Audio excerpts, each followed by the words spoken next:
Hello, thanks so much for joining us for today's Drawing for Youth program. Today we're going to be drawing these lovely gnarly narwhals. This class is offered as a partnership between the Ann Arbor District Library and the Ann Arbor Art Center, both located downtown.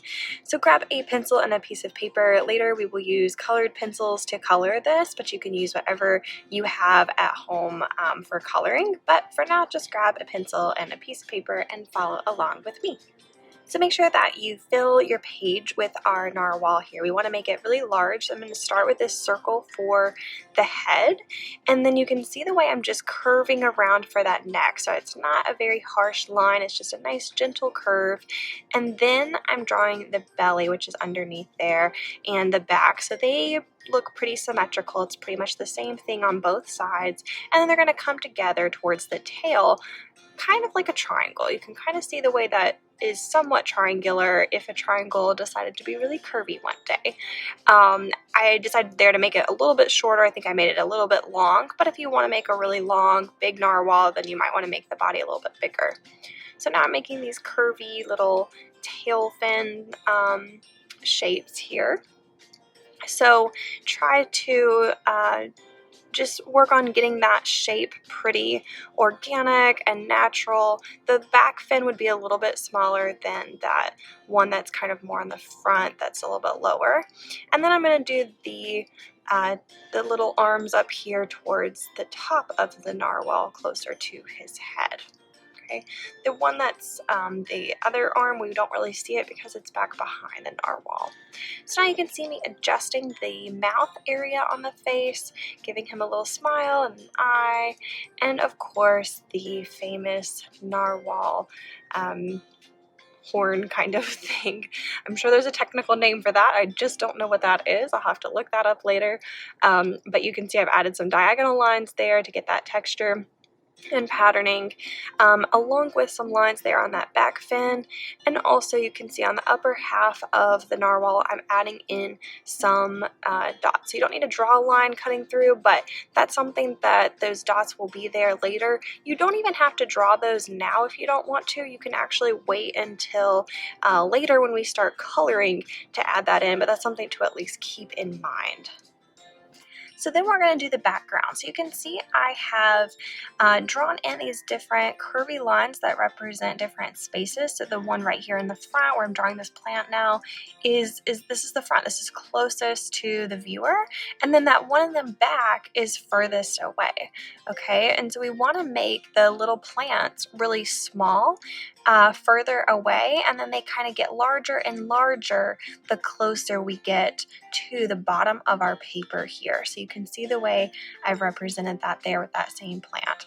From there, we can just add all sorts of fun underwater plants. You can look up pictures of plants that grow underwater for help there, or you can just make up your own imaginative sea plants. I think that is totally fine and really fun. Just make sure that you keep the ones that are in the front to be really large, and then the ones that are really further away there in the back, just make sure that you keep those pretty small. Alright, so now I'm going to add some little bubbles. I've got all those plants and rocks and different things like that. I'm just going to add some fun little bubbles, some little fish that are in the background that are really small, and then I'm going to go ahead and start coloring. Okay, so again, use colored pencils so that way you can get a lot of those details really drawn in and shaded. Here I'm adding in those dots, as I mentioned before, that you didn't necessarily have to actually draw all of that out in pencil first. You can just simply use your colored pencils to do that. But if you did draw out those little dots, then go ahead and just color those in. But you can see the way I've pressed down harder in certain areas to make it a little bit darker on my narwhal. And then as I keep coloring, I've gradually lifted up my colored pencil so that way I'm not pressing down so hard and I'm not getting such a dark, bold color. I'm going pretty light here. So that will help make that nice smooth gradation going from dark to light, and that way it doesn't look too stripy or anything.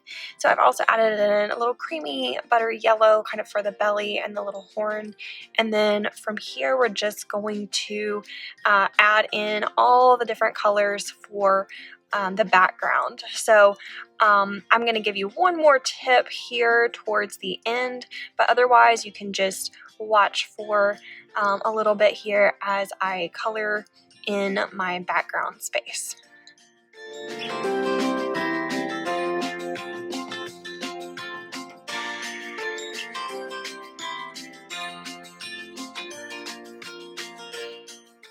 And if you want to take it another step further, you could take a dark blue or some other kind of dark purple or dark green even kind of color, some kind of cool color that would be similar to the color that you would see in water, which, you know, blues.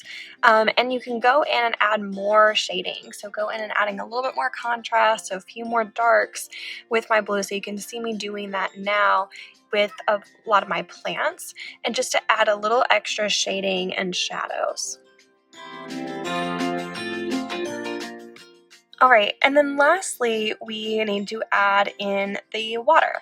So I'm gonna add in some turquoisey kind of blue colors, layered also with some royal blue in the corners. And then you can see that I'm actually taking that turquoisey blue color over everything. And so that will make it look like it's actually underwater. Now you can see the way I have this little trick here because I'm doing it digitally. I can erase colored pencil, whereas you can't, but I did erase those little bubbles. I could have just colored, of course, around those, so I'd encourage you to try that. Enjoy today's magnificent narwhal drawing, and I hope that you will join us next time.